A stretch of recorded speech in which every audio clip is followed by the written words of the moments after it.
Lavinia Sara Ruiz. Una, hindi mo sinagot note ko, which is awesome.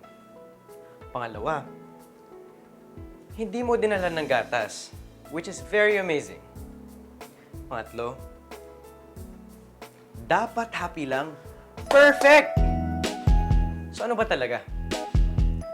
Sir? Sir, kasi naguguluhan na po ako kasi magulo naman po talaga. Tapos natatakot po ako, kinakabahan ako.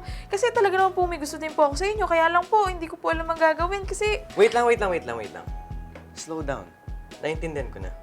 So, ibig mo sabihin, may gusto ka rin sa akin? Opo, sir.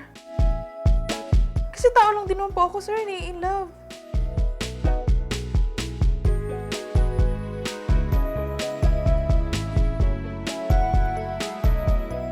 Don't call me sir. Ken na lang. Ken?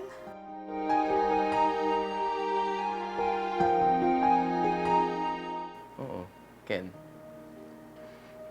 Eh, sir, kasi mali po ito eh. Amo kita, tapos katulong lang ako. And I'll fire you. Sir, wala na akong trabaho. Meron.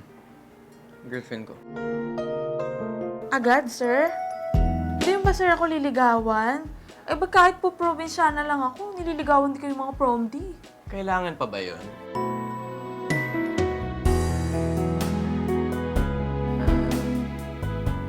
Sir, mabalik muna ako sa trabaho. Papagalitan ako ni Sir Philip.